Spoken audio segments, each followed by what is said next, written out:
नमस्कार, हमारे साथ हैं बांकीपुर विधायक, वर्तमान में उम्मीदवार हैं नितिन नवीन जी।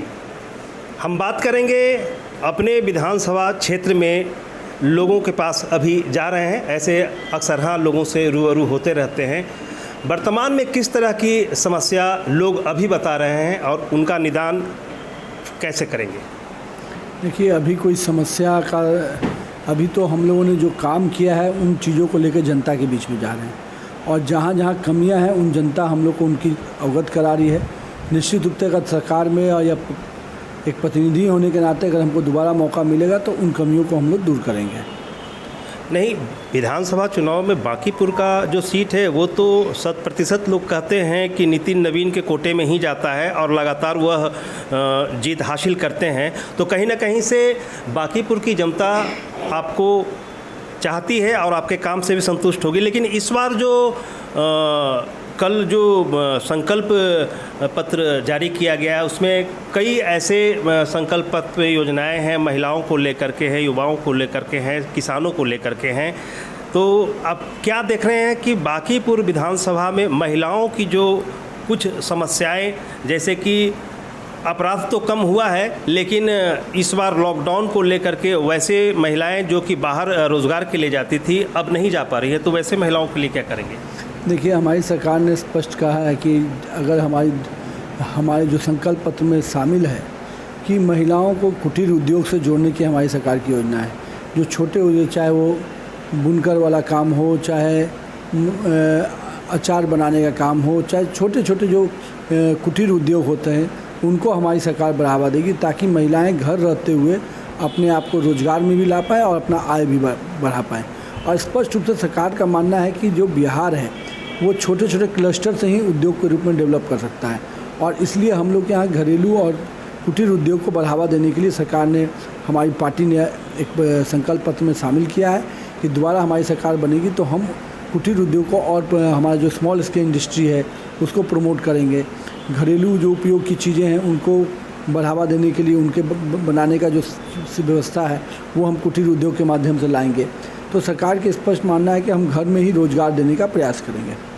अब बांकीपुर की बात तो है, लेकिन अब हम पार्टी की बात करते हैं। भारतीय जनता पार्टी और उसके साथ गठबंधन की सरकार है, नीतीश कुमार मुख्यमंत्री के रूप में अभी चेहरे में है।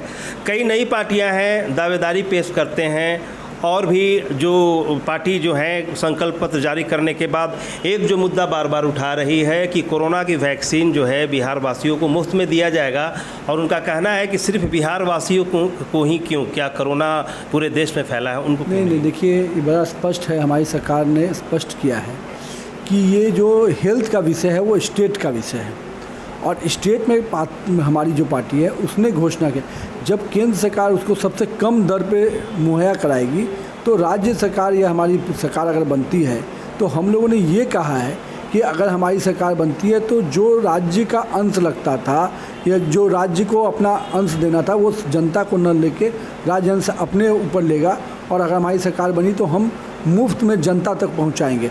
यानी एक फेज जो केंद्र सरकार ने उसको कम करके रियायती दर पे हमको दिया, अब उस रियायती दर पे राज्य सरकार का काम था कि जनता तक को देना, तो वो रियायती दर को भी हम माफ़ करके हम जनता को मुफ्त में वैक्सीनेशन देने का काम करेंगे। ये हमारी सरकार के घोषणा, हमारी पार्टी के घोषणा पत्र में शामिल है। बाकी राज्य सरकारें जहाँ पर भी, ये स्टेट के सभी राज्यों में ये स्टेट का विषय है, हेल्थ कॉन्कॉन्ट विषय है नहीं, सेंट्रल का विषय है नहीं, तो जहाँ भी बाकी राज्य सरकारें हैं, जो भी राज्य सरकारें अपने जनता को इस तरह का रिलीफ देना चाहती हैं घोषणा करें, इसमें कहीं कोई दिक्कत नहीं है। जहाँ हमारी सरकारें होंगी और भी राज्यों में निश्चित रूप से हम लोग वहाँ भी पहल करेंगे। विपक्ष का तो यह भी कहना है कि अलग पार्टी महागठबंधन में एक ही है, नीतीश कुमार और भारतीय जनता पार्टी एक ही हैं, लेकिन घोषणा पत्र अलग अलग जारी करते हैं। क्या लगता है कि भविष्य में वो लोग आरोप लगाते हैं कि साथ रहेंगे या ना रहेंगे? देखिए, हर पार्टी के अपने विचार होते हैं, अपना दृष्टिकोण होता है, और विकास के पैमाने पे हम लोग दोनों लोग स्पष्ट रूप से किन किन क्षेत्रों को छुएंगे उन क्षेत्रों को हम लोगों ने अपने संकल्प पत्र में डाला है। जदयू का अपना है तो जदयू भी कुछ सेगमेंट को छू के कि हम इन क्षेत्रों को विकसित करेंगे, तो उनकी पार्टी का संकल्प और हमारी संकल्प में विकास ही मुख्य एजेंडा है। हाँ, किन किन क्षेत्रों को छूना है हम लोगों ने अपने लिए क्षेत्र चयन किया है, उन्होंने, तो उन दोनों क्षेत्रों पे काम होगा। और गठबंधन की सरकार जब बनेगी तो निश्चित रूप से दोनों ही सेगमेंट को, हमारे घोषणा पत्र भी और उनके घोषणा पत्र को सामने रख हम काम करेंगे। हम बात करेंगे युवा जो नेता है, युवाओं की बात करते हैं। नितिन नवीन भी युवा हैं। अभी क्या लग रहा है, चिराग पासवान, तेजस्वी यादव अपनी दावेदारी पेश कर रहे हैं। नितिन नवीन को क्या लगता है, युवाओं के लिए क्या करेंगे? देखिए, बेसिक जो विषय है कि हर युवा को अपने केवल युवा होने का वोट नहीं मिलता है, आपके काम पर वोट मिलता है। आप किस प्रकार से क्षेत्र में, अपने राज्य में और अपने पब्लिक के साथ, जनता के साथ आप किस प्रकार से कनेक्ट हैं, उसी के आधार पर वोट होता है। तो चाहे कोई पार्टी के बड़े नेता हों या पार्टी के कार्यकर्ता हों, सबको जनता के बीच में रह के काम करना पड़ता है। ठीक है, कुछ अपने चिराग जी हों, तेजस्वी जी हों, उन्हों को भी जनता के बीच में रह के काम करना चाहिए। तो निश्चित रूप से युवाओं का केवल आकर्षण से आप वोट नहीं ले सकते हैं। वोट लेने के लिए आपको अपने काम का भी रिपोर्ट देना पड़ता है जनता को। और मेरा मानना है कि आज का युवा इतना जागृत है कि केवल यंग लोगों को अट्रैक्शन से नहीं चीज़ें जाएंगी, वो देखेगा कि आपने क्या क्या किया है समाज में रहकर, आपने किन किन विषयों के लिए संघर्ष किया है, आपको जब मौका मिला तो आपने किन किन चीज़ों को करके दिखाया है। ये सारी चीज़ों को देखने के बाद ही आज का युवा फैसला करता है। तेजस्वी यादव बार बार चिराग पासवान को अपनी ओर लाने की बात करते हैं, लेकिन चिराग पासवान को नरेंद्र मोदी का आशीर्वाद हमेशा मिलता है, तो वो किस कारण इस तरह की बातें? देखिए, जो बिहार का हित में होगा वो निश्चित रूप से एनडीए गठबंधन और नरेंद्र मोदी के साथ होगा।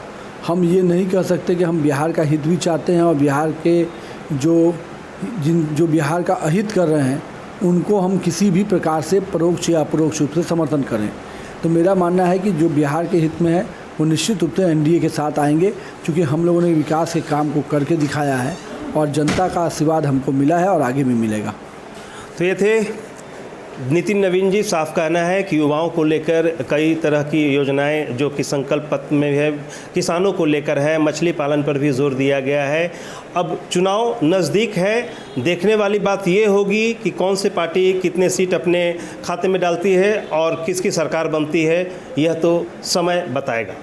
पटना से पंजाब केसरी टीवी के लिए संजीव की रिपोर्ट।